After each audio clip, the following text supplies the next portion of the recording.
This is rjcarbone, and you're listening to BD4. Anthony for three. Bang!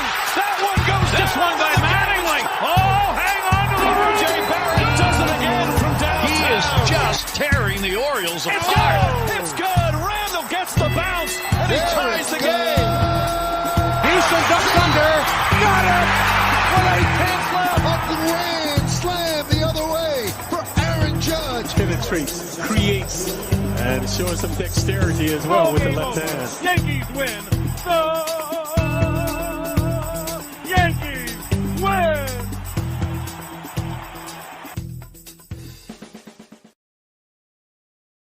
Hey man, I'm not gonna pick at it. I liked what I saw tonight, and I will give the Knicks credit. What's happening, everybody? I'm your host, RJ Carbone. This is another episode, of BD4, where there's no better way to get your Yankees and Knicks analysis. I feel like I'm having a stroke right now. I can't speak properly. Is it coming out like it's rolling? I'm like stumbling over my words. Episode 293 of BD4, where there's no better way to get your Yankees and Knicks analysis. That's better. I hope everybody's doing well. I'm your host, RJ Carbone. Already said that. Welcome to the show. And if you are new here, well, you can find us on many platforms. If you want to listen to the podcast, the audio version of the podcast is up, on your usual platforms where you get your podcasts. Apple Podcasts, Spotify, SoundCloud, Anchor, Google Podcasts, and many more platforms as well. But if you want to watch the podcast, the video format of this podcast is up on YouTube. Go and subscribe on YouTube. And of course, share the podcast. Give us a like. Share it on social media with your friends. Download the episodes if you want.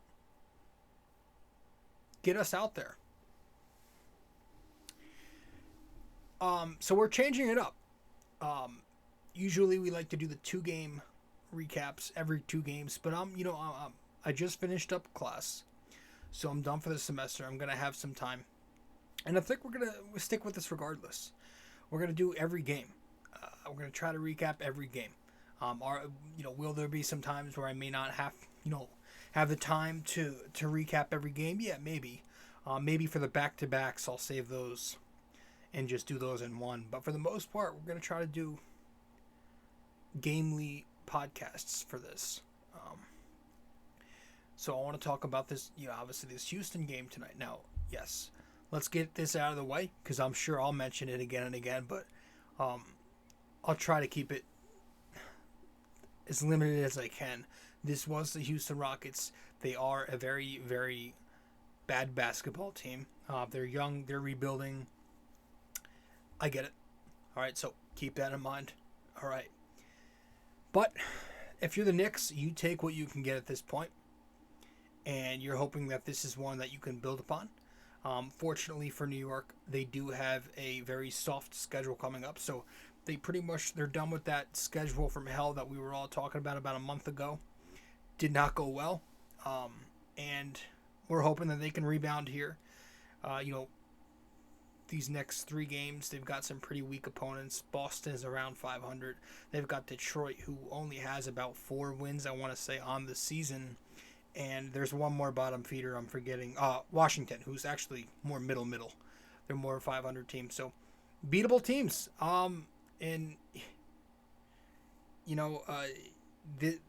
Again, it's not an impressive win, but it's a win we need. When we're the Knicks, we've lost 4 in a row.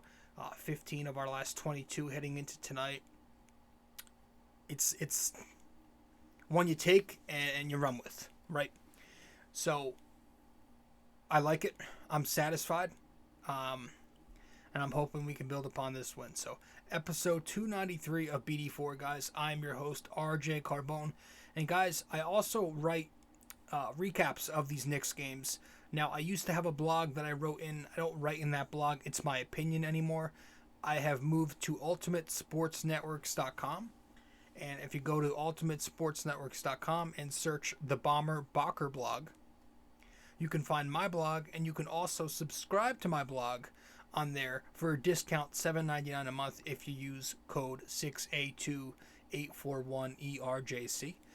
And I write recaps of the Knicks games. I've done about 70% of the games this year. I've missed a few here and there, but we'll do the recaps on there as well. So if you don't like listening to podcasts or watching podcasts and you're more of a reader, maybe you're more astute and sophisticated, you can read my blog on there for just $7.99 a month, okay?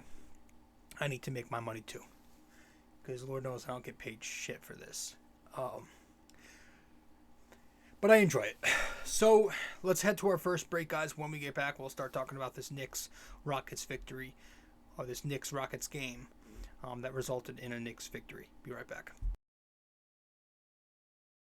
Hey guys, so real briefly before we get deeper into the episode, I realized that on YouTube, only 51% of you who watch BD4 are subscribed.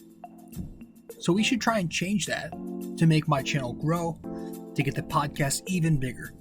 So be sure to subscribe to BD4 on YouTube if you haven't yet.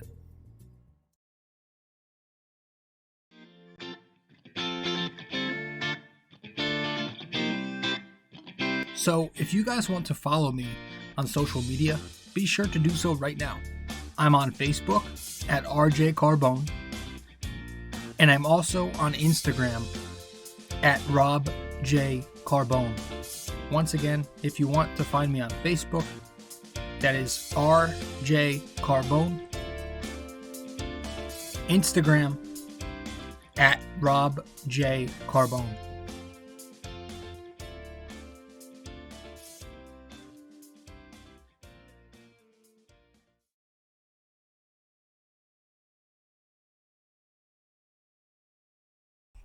All right, so the Knicks took this victory in Houston. This one was in Houston.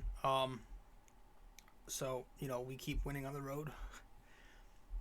What was it, 8-6? I want to say 9-6, 8-6.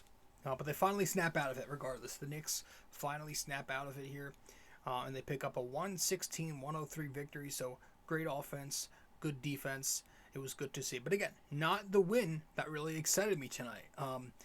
For me, it was more the fact that Tom Thibodeau, and he was kind of forced to, right? We're still shorthanded, but he ran out the youths, and the kids played really well. It was the youth movement tonight. It was Immanuel Quickley, Mitchell Robinson, and of course, it was Miles or Deuce McBride with big-time efforts tonight. They all had tremendous games. We'll touch on them in a bit. But this one was, and it was unfortunate. It was a bad night for Knox to miss, but unfortunately for Kevin Knox, he is the latest Knick to enter COVID protocol. So, he's been playing better of late. He's, gotten his first legitimate minutes these last couple of games heading into tonight. But he's now on protocol, so he did not get to partake in tonight's youth movement. But it was good to see the other guys step up.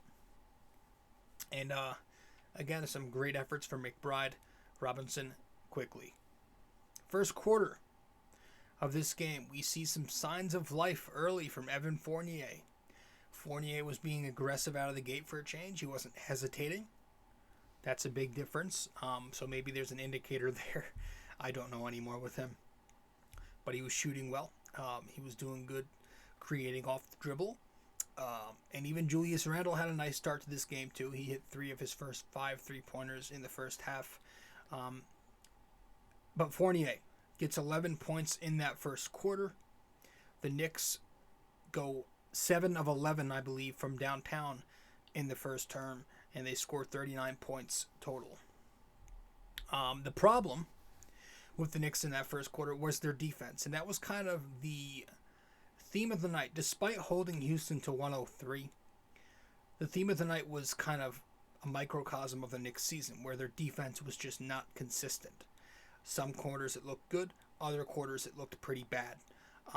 In the first quarter, the Knicks defense was a problem in a bad way. They let Houston pretty much get whatever they wanted in the paint. They were getting into the paint with ease, just a free pass to get into the paint. Breen even joked that it looked like a layup line at times. The second chance rebounding and scoring was hurting us tremendously. There was that one play where I forget who it was for Houston, misses a jump shot. It was a long 2 or a 3. And he gets his own rebound, and you had 3 Knicks just standing there, not boxing out, looking at the ball. Robinson was right there. But it was pretty bad. And Mitch looked pretty horrendous, to be honest with you, for a lot of that first half. As great as he was later on in the game, he did look pretty bad in the first half, I must say. He was overcommitting on his closeouts, getting beat off the dribble, pretty slow on rotations again, and, spent a lot of time complaining to officiating. But, we still scored 39 points in the first. Houston did score 30, but we go into the second up 9, and then the defense for the Knicks did pick it up. You had Robinson start to play a little bit better of defense. He picked up his second block in the quarter. McBride, also a catalyst defensively. He had 3 steals in the first half. But McBride starts getting it together offensively. Randall, though, to end the half, he had a pretty good start to the game. Like the first quarter and a half, he looked pretty good. But the last few minutes of the first half, he started to miss shots, and then those horrendous. And horrendous is the best way. I can't think of a word because horrendous even doesn't sound harsh enough. Those ISO possessions at the end of the first half. Sometimes I think about it. I complain a lot. I did last year about the Knicks and ATOs. And this year it really hasn't picked up. They're not that great in ATOs this season either. And the roster's a bit different. Right? The rotation is different and the roster is different than last year. So I'm thinking, is this the Thibodeau thing? Yeah.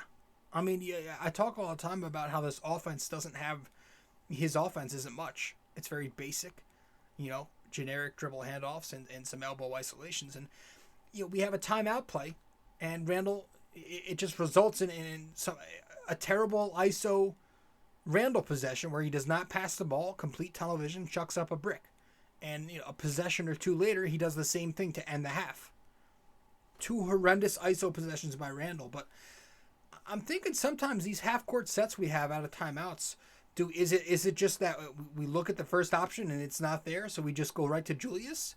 Or is it Thibs just saying, let's give it to Julius? I'm trying to figure this out. Because it's something that's consistent, and I'm just sick of seeing it. But we'll get to Randall. Overall, though, it was a good first half. The Knicks, despite being slow on their rotations defensively, and, despite Randall putting a damper on the end of it there, the Knicks go into halftime up 6 points despite losing the second quarter 21-18. Third quarter comes. Obviously, we get the news that Derrick Rose will not return.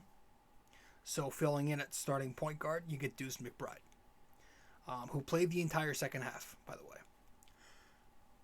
You get Fournier with the quick triple at the top of the half. McBride scores a bucket. McBride later picks up a steal. Defense for the Knicks, again, it starts to slow down again. We let the Rockets climb back in the game. Eventually, we blow that 17-point lead. They're in it by 2. It's a 2-point game. The Knicks clinging to a lead. It's back and forth for a bit. The bench checks in a bit later in the third term, and the Knicks start to find a rhythm again. In the fourth quarter, they pick up their defense. Meanwhile, you have Immanuel Quickley hitting triples left and right. You have Mitchell Robinson finishing on the inside. Mitch goes for 9 points in the fourth quarter. IQ, 4 for 5 from triple in the fourth quarter. McBride keeps pouring it on. Taj Gibson playing next to Mitch. 2 centers tonight without Obi Toppin and Kevin Knox. But normally I bitch about that. I want to see a younger Jericho Sims in the game. He should have saw some minutes, but Taj actually played really well. He played really strong tonight, especially in the fourth quarter, making big plays, and he actually took a couple of 3-pointers. He hit 1, so playing some stretch 4. But yeah, the Knicks picked up the victory, and it was the youths that did it for me. It was the kids coming in, getting some burn, and playing well. We're going to talk about that when we get back from break.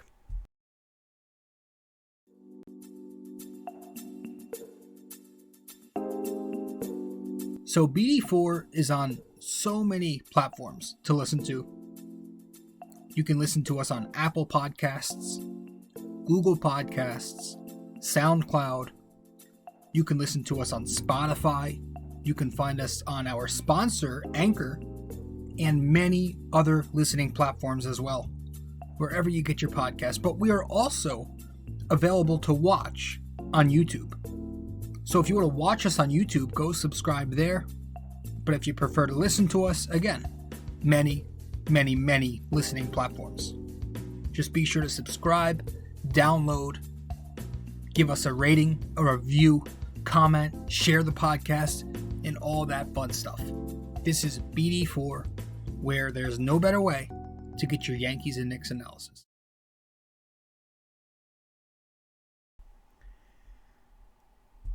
Game ball has got to go to Deuce McBride. Kid goes out there. First off, he had a really strong game against, who was it? Who did we just play? Man, I really have to go look that up. He scored 9 points against, the Knicks just lost to them literally 2 days ago. Let's look. Pacers? No. Oh. He goes against Golden State, and he scores 9 points, and he played really good if you just watched it. Tonight, goes out there, and he gets 36 minutes, takes advantage of it.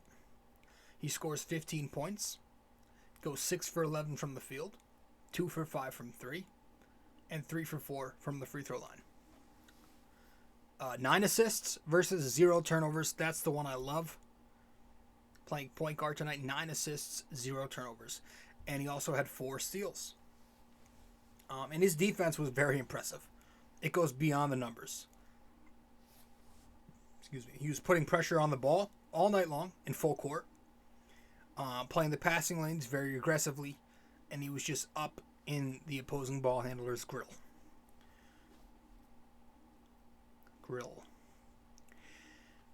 I love the fact that he played the entire second half too. I love that. That's what I've been asking for. It's what we've all been asking for the kids to get their run. And he played well. You know, and again, part of it, we're extremely shorthanded. But 36 minutes, and he produced. I like the way this kid scores off the dribble. He's got some good handles. He's already flashed the step back a few times. But I love the way he plays in transition. I love the way that he's able to get to the rim and finish. Might have something here. Second round pick from West Virginia. He was well over 40% from 3 in college. He wasn't much of an assist man, but he had a decent amount. I don't know too much about his game, but from what we're seeing in this short sample size so far from Deuce McBride, we could have a good role player on our hands, man. I really think he could be a decent player for this team. I like McBride. I like Deuce. Mitchell Robinson, 17 points, 8 for 8 from the field. 9 rebounds, 6 of them offensive rebounds. That's how he gets his boards mostly. And a plus 21 in the box score. After that rough start, he really picked it up later on. I thought a key moment for him was when the Knicks were in that back and forth 2-point game in the third quarter, was it? When Mitch had a couple of putbacks, and that kind of sparked us for that big second half run. So he was huge. I like the way he played tonight. And I think it's also important that, you know, he played with a good point guard in Miles McBride, who took on the ball handling duties, and he got Mitch involved. Now, one thing I want everybody to take note of is Mitch had a very, very, very good game tonight. The last very, very, very good game he had, especially numbers-wise, was against San Antonio. Now, what the San Antonio game and this Houston game had in common, both teams were undersized and undermanned. So you have to take that into account. You know, both of the two games that Mitch has played really, really good and, you know, wasn't exactly against top-notch bigs. Second unit bigs instead. Undersized bigs. So keep that in mind. Just something to, I can't even say because I'm starting to dislike Mitch more and more as he just becomes less reliable and more immature. I was going to say I like Mitch, but keep it in mind. Just keep it in mind because it's the consistency is his biggest issue. It's been all of his career so far. So I'm not taking this game and saying that Mitch is back. Okay, I'm just going to take it as it is and hope that continues, but I'm not going to expect him to go out there and give you numbers consistently. There's been way too many times this season over the course of his career where he has 7 points, 6 rebounds in, and everybody flips out because he played good defense. So it was nice to see him put up an actual decent line. It says something, and I'm not trying to rip him. It says something about a player when he scores 17 points with 9 rebounds, and there's so much hype around it, especially when it's that player's fourth year. He dropped 17 and 9 is a nice line, but the fact that it's getting so much hype should say a lot about who this player is at this point. So it was a nice game for Mitch. That's all I'm taking from it. It was a really good game from Immanuel Quickley, who actually led the team tonight in points. He led with 24 points. He goes 7 for 10 from three-point distance, does Quickley. 4 rebounds, 4 assists, and a plus 19 in 32 minutes of action. I love that the shooting was there tonight. It's another night where he also displayed some of that playmaking, and the passing has improved this season. We've seen that. The defense has even took a step upwards, but the shot has, taken a little bit of a step backwards. It's been way more streaky. But tonight was hopefully a positive indicator from Immanuel Quickley. He was hot from 3. 0 for 3 from 2 tonight, but he was hot from 3. And I loved how a lot of his possessions ended with, or began with him playing off ball. He was off the ball a lot tonight. He let McBride cook, and he played more as a 2, and it worked. He looked much better. So I think Quickley played well, McBride played real well, and Mitch played real well. All 3 of them. And once again, it's the 3 youths. Thibs needs to see that. And Fournier had over 20 points. It was good to see him show up, so shout out to him for a change. But I think Thibs needs to see this eventually, right? I mean, you're thinking it's a pattern. It's becoming more than a pattern where these young guys come and take the floor and they produce much more than most of the veterans are. How much faster do we play when the youth takes the floor? We get more possessions in because we run. And listen, I know I talk about this so much. I bring it up all the time, right? The kids. Youth good, veterans bad. I'm not saying we have to go out there and be OKC or Detroit, right? But I'm just saying we do need... this is Tom Thibodeau. He's got a reputation for this. We should mix in the youth a little bit more than we are. Because they're actually producing. I hate to make this about Julius Randle again. But again tonight, 6 for 18 from the floor to get his 21 points. He had 6 rebounds, 6 assists, but he was a -9. He was a -9 in a game where the Knicks won by 13 points. And it's not just one of those things where it's only because he played with so-and-so and blah, blah, blah. No. This was a team low -9 from your star player. And the other guys he was with the exception of Burks, Noel, but he played a lot with McBride. He played a lot with, what's his name? A lot of the other guys. Who's the fucking guy I'm thinking of? McBride and Fournier, who played very well tonight. Yet his plus minus was a lot worse than everybody else's. Than most else. And it's the same shit. Hogging possessions. Tunnel vision. turnovers, some poor defense in there. I'm desperate. I'm watching. It's at a point I'm watching these games and I love seeing him leave the court. I'm desperate to see him leave the court. I love when he leaves the court and Obi Toppin comes in. I love when he leaves the court and Kevin Knox checks in. Obviously, they're both out right now, but I love when he leaves the court and the starters leave the court and the bench comes in and the young kids come in and just kill it. That's a bad thing to say about the star player who you're paying. I just don't like I don't like the whole half court slow it down thing, man. I don't like the ISOs. This is a league. Run. This is a young man's league. And I think this starting lineup is going to continue to hold us back. As long as we have this 3-man slow-footed lineup with Randall, Fournier, and Nerlens in there. It's not exactly an athletic trio right there. Very slow-footed, so we're not going to get out and run often when they're on the floor. It's just the way it is. So we got to change something up. You know, whether that means start some other folks, you know, Rose, Grimes, Deuce, put them in one of the backcourt spots. Or, you know, give Obi his fair share of minutes when he comes back. He deserves it. Guy puts up a double-double, and he's unfortunately out now.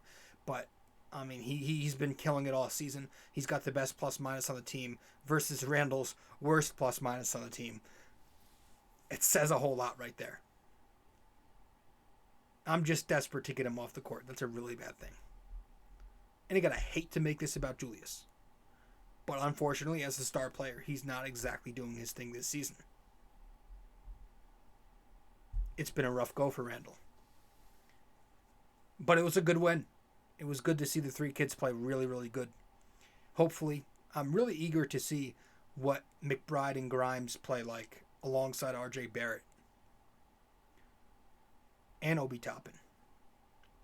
But now we have a little more flexibility. If Thibs can, you know, if these guys actually play once we're fully healthy and if Thibs doesn't just push them back onto the bench, God, I would be so pissed off. But if he actually plays them when everybody's back, we've got some flexibility now. We've got some lineups to work with, and maybe his rotations won't be as big of a problem now that he sees these kids actually producing.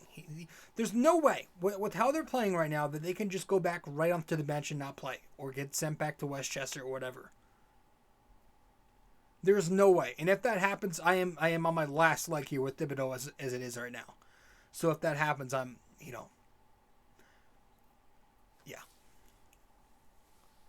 But you see what they can do? Play them. We shouldn't even have to be here where the only reason they're getting minutes is because we've got a short staff. It shouldn't have come to this point. So when everybody's healthy, I want to see these kids play. There's no other excuse. They're playing well. They're playing well. And their leash better damn well be as long as these veteran leashes are. I'm just tired of it. The robotic rotation has to be adjusted now. Now that you're seeing the kids get minutes, you're being forced to play their minutes, and they're showing up. It should tell you something, Tom Thibodeau. I love you, man. I love Thibs. Big fan of Tom Thibodeau. But, I mean, it's got to happen now. You see it. It's got to start happening. Got to start happening. You're listening to episode 293 of BD4. I'm your host, rjcarbone. When we get back from break, we'll go to the NYY-NYK question of the day and wrap it up from there. Be right back. Hey guys, I hope you're enjoying this episode. But first, I also want to let you know I have another blog. The blog I'm writing for is on ultimatesportsnetworks.com, titled The Bomber Bacher Blog. If you want to go subscribe to this blog, you should do so using my promo code 6A2841ERJC. Using that, you'd get a discount $7.99 a month to get the best Knicks and Yankees opinionated content around. Once again, guys, the Bomber Bacher blog on ultimatesportsnetworks.com using promo code 6A2841 ERJC, $7.99 a month.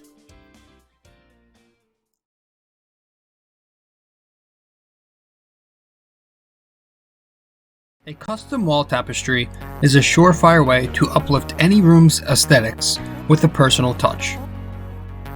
This 100% polyester wall tapestry comes with hemmed edges for extra durability, while its mildew and water-resistant properties ensure years' worth of decorating bliss. The advanced tapestry printing techniques guarantee crisp detail even for the craziest of designs in any of the multiple size choices. You can select a size of 26 by 36 inches, 51 by 60, 68 by 80, and 88 by 104. These wall tapestries usually ship in 7 to 10 business days, and the price ranges from $24.99 to $69.99, all dependent on the size you select. The Bomber Bacher blog wall tapestries come in orange, gray, and black. But most importantly, be sure when purchasing a wall tapestry for the Bomber Bacher blog that you use promo code 6A2841ERJC. 6A2841ERJC. Just go to ultimatesportsnetworks.com and click on the Shop MVP tab, searching the Bomber Bacher blog. And there you have it.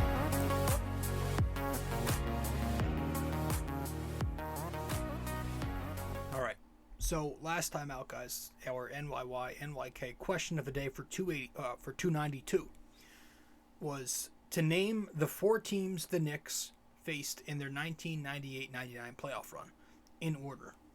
Name the 4 teams the Knicks faced in their 1999 playoff run. It was Miami, Atlanta, Indiana, and and San Antonio. So Miami Heat, Atlanta Hawks, Indiana Pacers, and San Antonio Spurs in that order. But tonight, this episode, 293, our NYY-NYK question of the day. When was the current Madison Square Garden built? When was the current Madison Square Garden built? That is our question for episode 293. If you know the answer, let me know. Whether that be on Facebook or Instagram in my DMs or in the comments section once I publish the promo and the link to this podcast. Guys, thank you for tuning in. Thank you. I'm your host, RJ Carbone. That's all I've got for this episode, 293 of BD4, where there's no better way to get your Yankees and Knicks analysis. If you haven't yet subscribed to the podcast, be sure to do that. Follow me on social media. You know where I am. You know where I'm at. I'm going to go figure out why I can't speak. And I hope everybody else has a great night, great day, whenever it is you're listening to this. The earliest it'll be out should be the morning of December 17th on a Friday. So happy Friday. All right, guys. Ciao.